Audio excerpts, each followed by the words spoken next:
नमस्कार दोस्तों, आप सभी का फिर से स्वागत है मेरे चैनल राधे हिंदी एकेडमी पर। तो आज के इस वीडियो लेक्चर में हम बात करेंगे जो हमारी कहानी श्रृंखला चल रही थी, यूनिट 7 हिंदी कहानी की श्रृंखला चल रही थी, उसी में आज हमारी अगली कहानी है। वो है सिक्का बदल गया, जो कृष्णा सोबती जी की है। तो आइए आज इस वीडियो में हम अपने इस कहानी का मूल पाठ का अध्ययन करेंगे। तो चलिए दोस्तों मेरे साथ देखते हैं हम।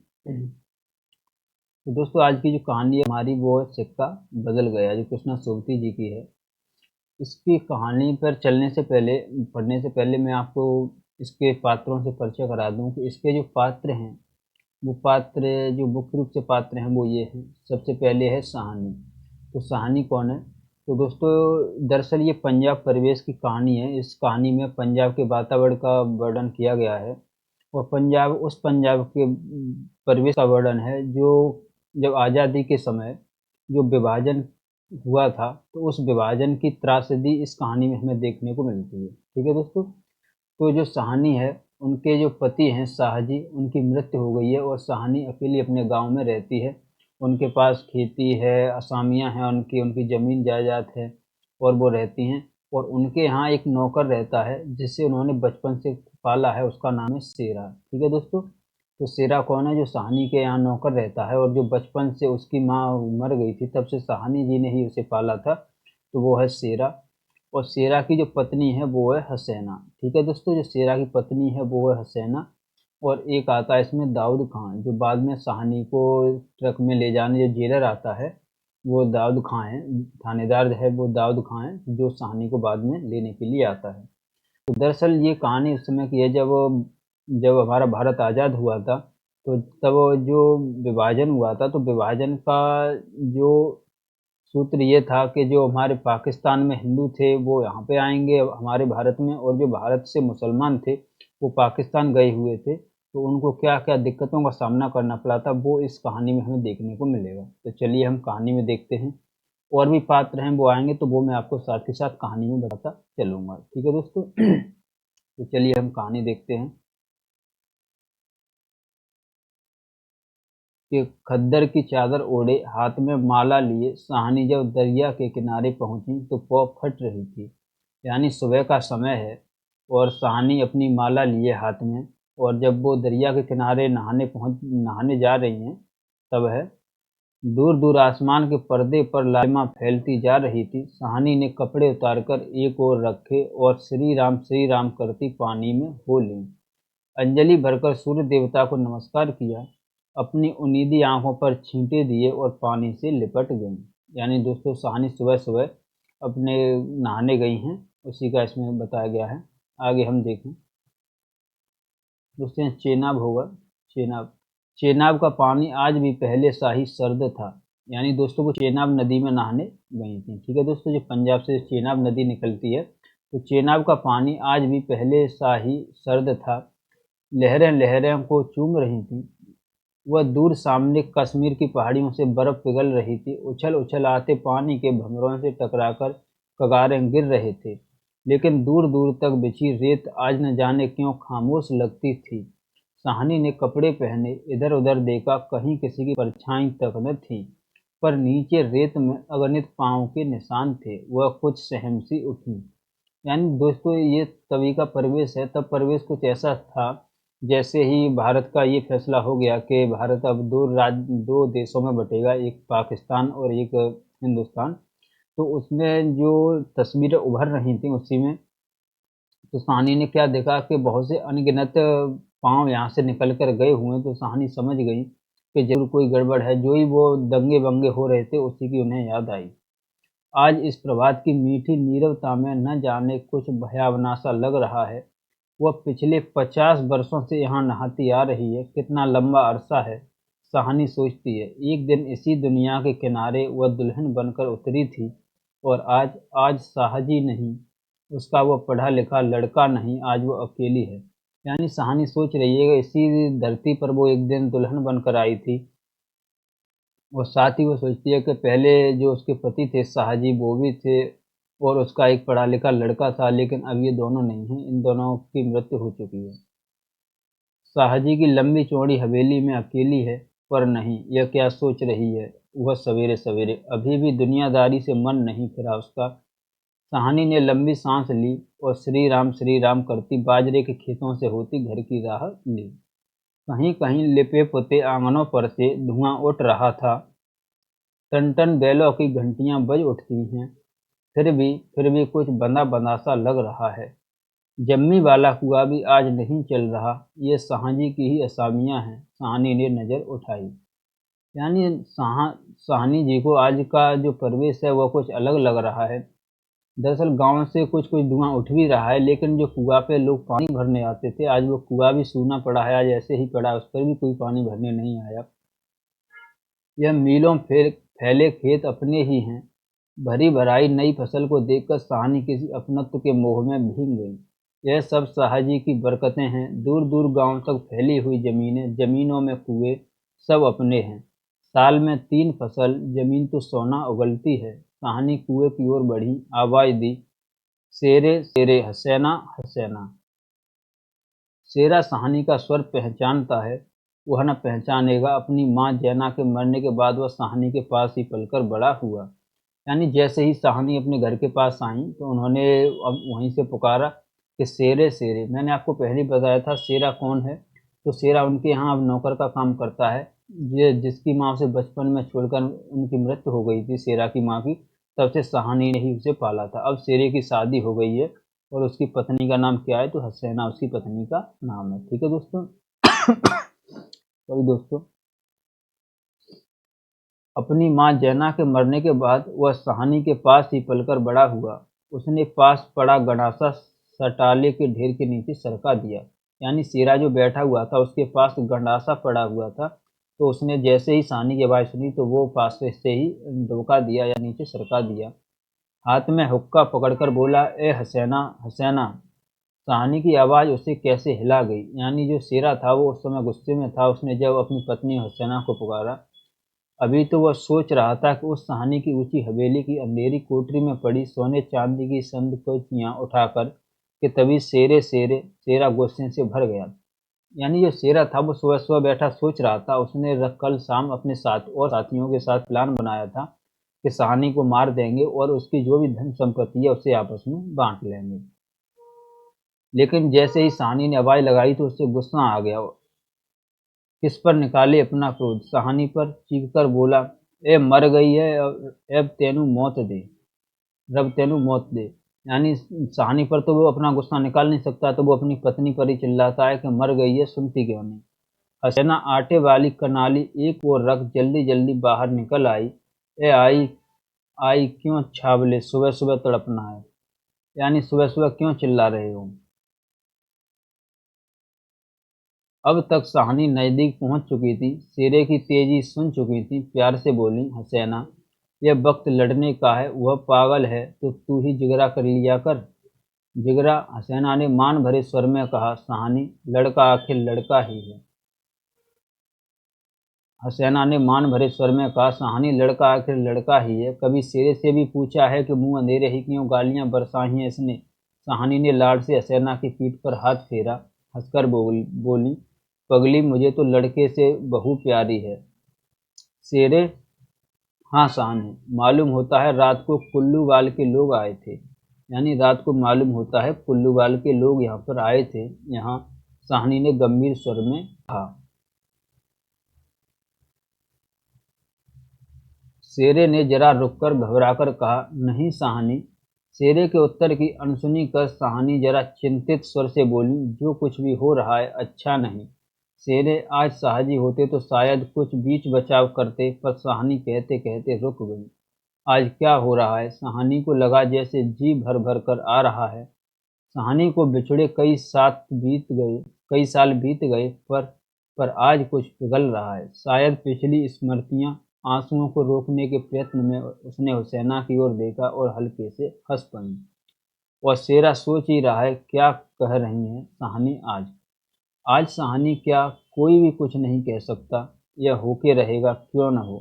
हमारे ही भाई बंदों से सूद ले लेकर साहजी सोने की बोरियां तौला करते थे। प्रतिहिंसा की आग शेरे की आंख में उतर आई। यानी जो शेरा है वो अपने मन ही मन सोच रहा है कि हमारे ही भाई बंधुओं से तो साहनी ने जो साहनी साहजी थे उन्होंने अपनी जो ज़मीन जायदाद है और जो सोने की बोरियां हैं, जो भी धन संपदा इकट्ठा किया है वो हम ही से तो किया है, हम ही पर सूद लगा लगा कर तो उन्होंने ये सब इकट्ठा किया। गणासे की याद आई, कहानी की ओर देखा नहीं, शेरा इन पिछले दिनों में 30-40 कत्ल कर चुका है। यानी जो विभाजन का समय था उसमें हिंदू मुस्लिम जो सांप्रदायिक हिंसा फैली हुई थी, उसमें शेरा 30-40 कत्ल कर भी चुका है। पर वो ऐसा नीच नहीं, सामने बैठी सहानी नहीं, सहानी के हाथ उसकी आंखों में तैर गई। यानी वो सोच ही रहा था कि वो 30-40 कत्ल तो कर ही चुका है, क्या वो सहानी का भी कत्ल कर देगा। लेकिन फिर कहीं उसके मन में एक आवाज़ उठी कि नहीं, वो सहानी का कत्ल नहीं कर सकता। और सहानी के उसके आंखों के सामने वो हाथ तैर गए। वह सर्दियों की रातें कभी-कभी शाहजी की डांट खाके वो हवेली में पड़ा रहता था। यानी कभी-कभी शाहजी उससे नाराज हो जाते थे, डांट दिया करते थे। और फिर लालटेन की रोशनी में वह देखता है, सहानी के ममता भरे हाथ दूध का कटोरा थामे हुए। शेरे शेरे उठ पी ले। शेरे ने सहानी की झुर्रियों पड़े मुंह की ओर देखा तो सहानी धीरे से मुस्कुरा रही थी। शेरा विचलित हो गया। आखिर सहानी ने क्या बिगाड़ा है हमारा। शाहजी की बात शाहजी के साथ गई, वह सहानी को जरूर बचाएगा। यानी जो उन्होंने कल शाम को प्लानिंग की थी, कल रात को उसके और उसके साथियों ने कि सहानी को मार देंगे, तब वो फिर वो सोचता है, फिर उसका मन बदल गया कि नहीं, वो सहानी को बचाएगा। लेकिन कल रात वाला मशवरा वह कैसे मान गया था फिरोज की बात। यानी जो एक और उसका साथी है जो सहानी को मारने की बात सोच रहे थे, वो था फिरोज। इस कैरेक्टर को भी दोस्तों ध्यान रखना, फिरोज। सब कुछ ठीक हो जाएगा, सामान बांट लिया जाएगा। सहानी चलो तुम्हें घर तक छोड़ आऊं। शेरा कहता है सहानी चलो मैं तुम्हें तुम्हारे घर तक छोड़ आऊं। सहानी उठ खड़ी हुई, किसी गहरी सोच में चलती हुई। सहानी के पीछे पीछे मजबूत कदम उठाता शेरा चल रहा है। संकित सा इधर उधर देखता जा रहा है। अपने साथियों की बातें उसके कानों में गूंज रही हैं, पर क्या होगा सहानी को मारकर। फिर शेरा कहता है सहानी, हाँ शेरे। शेरा चाहता है सिर पर आने वाले खतरे की बात कुछ तो सहानी को बता दे, मगर वो कैसे कहे। सहानी ने सिर ऊंचा किया, आसमान धुएं से भर गया था। शेरे,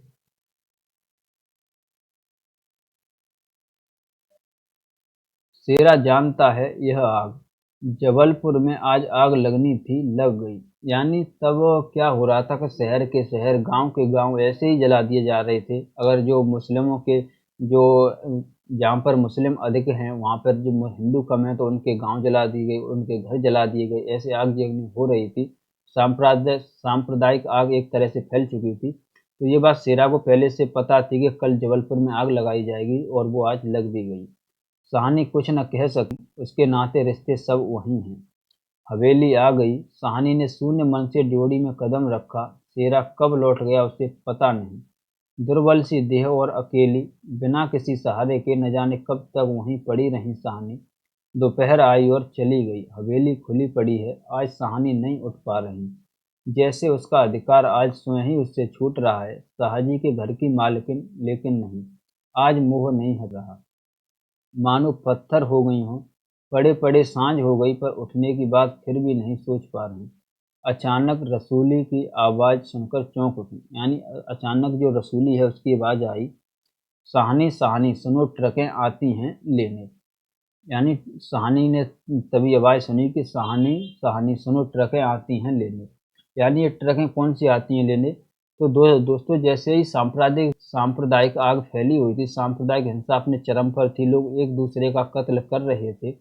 तो जो हिंदू लोग थे पाकिस्तान में, तो उन लोगों को वहाँ की सरकारें, वहाँ की पुलिस फौज एक जगह कैंप में इकट्ठा करके उन्हें हिंदुस्तान भेज रही थी। और यही हाल हिंदुस्तान में था। जो लोग मुसलमान थे वो अगर पाकिस्तान जाना चाहते थे तो उन्हें पाकिस्तान भेजा जा रहा था। तो वही ट्रकें उन्हें लेने आई थी सहानी को। ठीक है दोस्तों, ट्रकें सहानी इसके सिवाय और कुछ न कह सकी। हाथों ने एक दूसरे को थाम लिया। बात की बात में खबर गांव भर में फैल गई। बीवी ने अपने विकृत कंठ से कहा, सहानी आज तक कभी ऐसा न हुआ, न कभी सुना। गजब हो गया, अंधेर पड़ गया।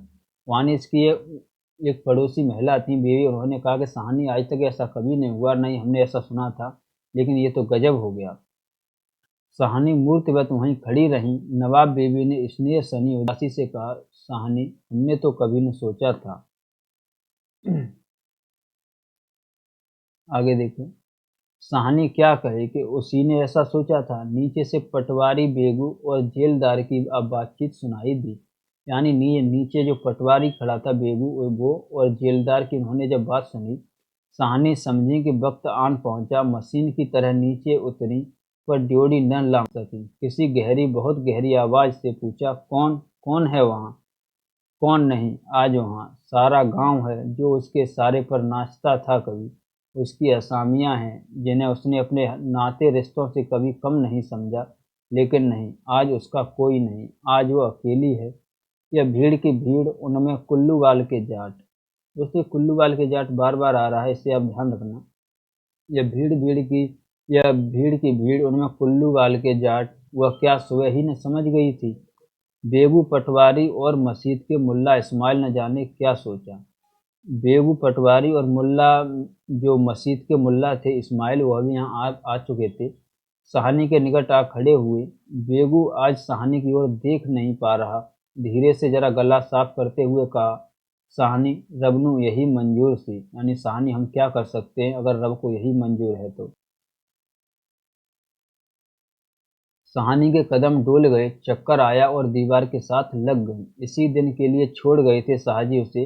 बेजान सी सहानी की ओर देखकर बेगू सोच रहा है, क्या गुजर रही है सहानी पर। मगर क्या हो सकता है, सिक्का बदल गया। सहानी का घर से निकलना छोटी सी बात नहीं। गांव का गांव खड़ा है हवेली के दरवाजे से लेकर उस दारे तक जिसे सहानी ने अपने पुत्र की शादी में बनवा दिया था। तब से लेकर आज तक सब फैसले, सब मशवरे यहीं होते रहे हैं। इस बड़ी हवेली को लूट लेने की बात भी यहीं सोची गई है। यह नहीं कि सहानी कुछ न जानती हो, वह जानकर भी अनजान बनी रही। यानी सहानी को सब पता था कि जो उसके हवेली को लूटने की बातें चल रही थी, जो मशवरे चल रहे थे, उसे सब कुछ पता है। वो उनसे अनजान नहीं थी, लेकिन वो जानकर भी अनजान बनना चाहती थी कि वो कर भी क्या सकती है। उसने कभी बैर नहीं जाना, किसी का बुरा नहीं किया, लेकिन बूढ़ी सहानी यह नहीं जानती कि सिक्का बदल गया। दोस्तों, ये सिक्का बदल गया जो नाम कर रहे हैं, ये सिक्का कौन सा बदल गया?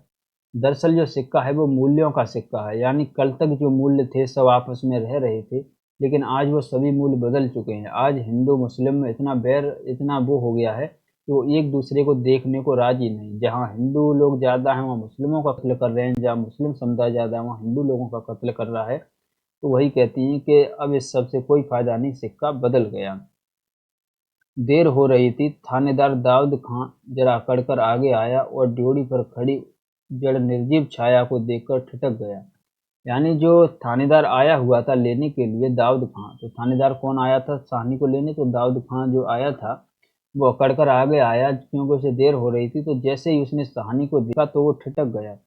वही सहानी है जिसके साहजी उसके लिए दरिया के किनारे खेमे लगवा दिया करते थे। यानी ये तो वही सहानी है जो जब साहजी थे तो उसके लिए ऐसे ही लोग खड़े हो जाते थे। यह तो वही सहानी है जिसने उसकी मंगेतर को सोने के कनफूल दिए थे। यानी ये तो वही सहानी है, जब उसकी शादी होकर आई थी तो उसकी मंगेतर को मुंह दिखाई में उसने सोने के कनफूल दिए हुए थे। अभी उस दिन जब वो लिंग के सिलसिले में आया था तो उसने उद्दंडता से कहा था, सहानी, भागो वाली मस्जिद बनेगी, 300 रुपये देने पड़ेगा।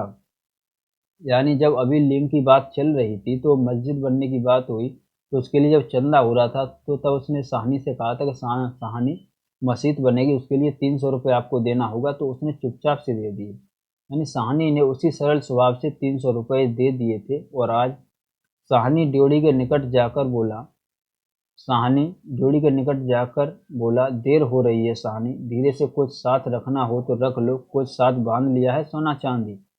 यानी जो दाऊद है वो कह रहा है, थानेदार दाऊद खां है, वो सहानी से कह रहा है, सहानी, देर हो रही है, कुछ अपने साथ भी बांध लिया है तुमने? सहानी अस्फुट स्वर से बोली, सोना चांदी? जरा ठहर कर सादगी से कहा, सोना चांदी बच्चा, वह सब तो लोगों के लिए है, मेरा सोना तो एक एक जमीन में बिछा है। दाऊद खान लज्जित हो गया। सहानी, तुम अकेली हो, अपने पास कुछ होना जरूरी है, कुछ नगदी ही रख लो, वक्त का कुछ पता नहीं। वक्त? सहानी अपनी गीली आंखों से हंस पड़ी। दाऊद खां, इससे अच्छा वक्त देखने के लिए क्या मैं जिंदा रहूंगी? यानी सहानी कहती हैं कि इससे अच्छा वक्त देखने के लिए क्या मैं जिंदा ही रहूंगी? किसी गहरी वेदना और तिरस्कार से कह दिया साहनी ने। दाऊद खान निरुत्तर साहस कर बोला, साहनी कुछ नकदी जरूरी है?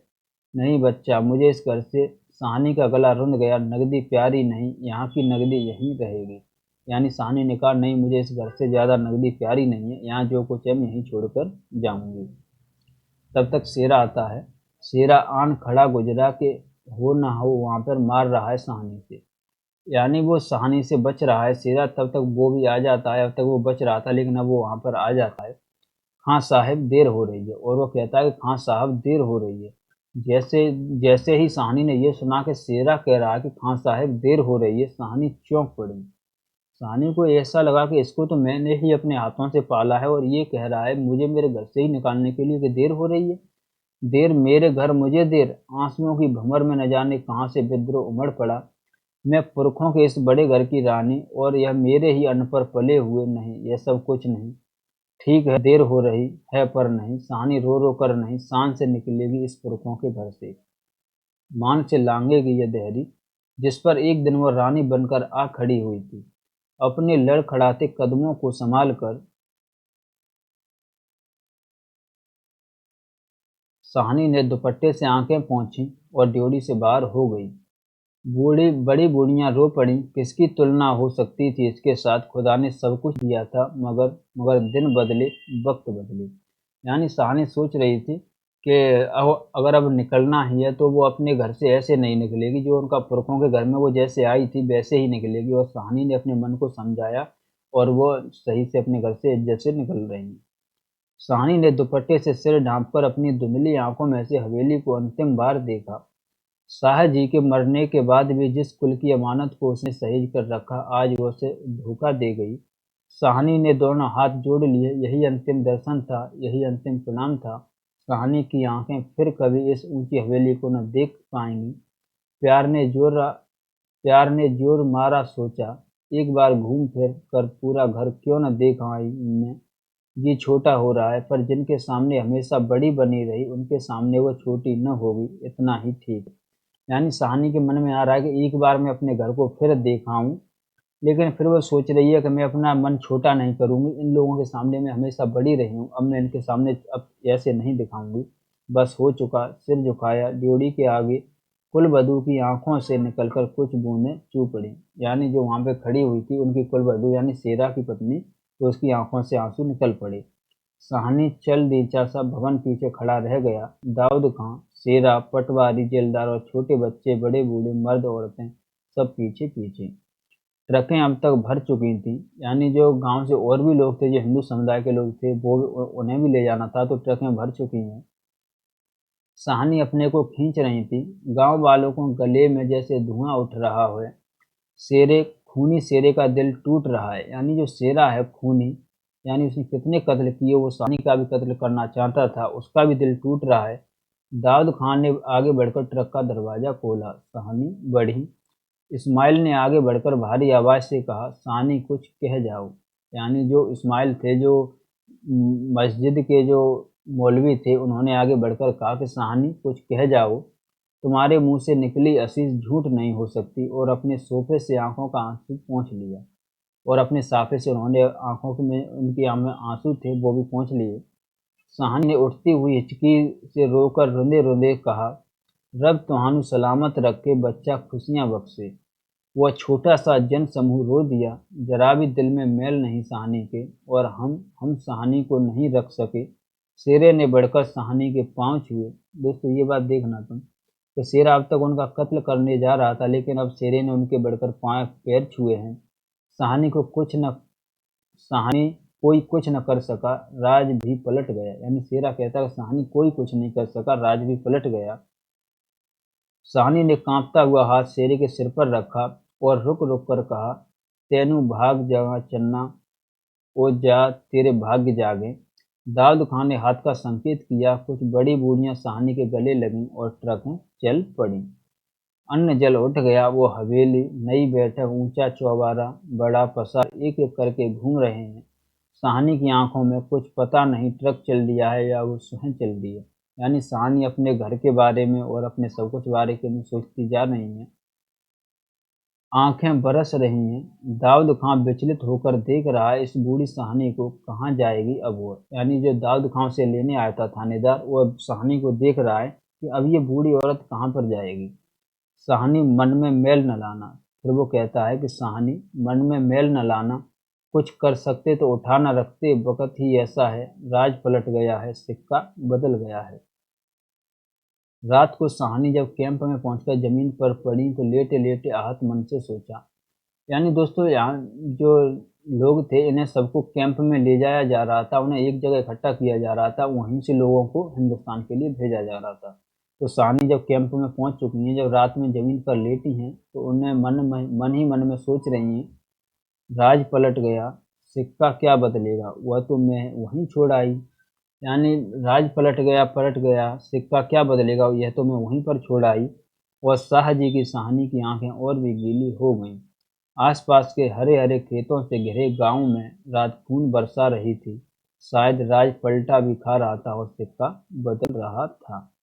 ठीक है दोस्तों? तो दोस्तों, कैसी लगी आपको कहानी? हमने सिक्का बदल गया कहानी का पार्ट किया। अब नेक्स्ट वीडियो में इस कहानी के जितने भी तथ्य जुड़े हुए हैं कृष्णा सोवती जी से और इस सिक्का बदल गया कहानी से, इसका प्रकाशन और ये कौन सी पत्रिका में छपी, और भी इसके बारे में हम जानेंगे। तो हम मिलते हैं नेक्स्ट वीडियो में, तब तक के लिए इतना ही।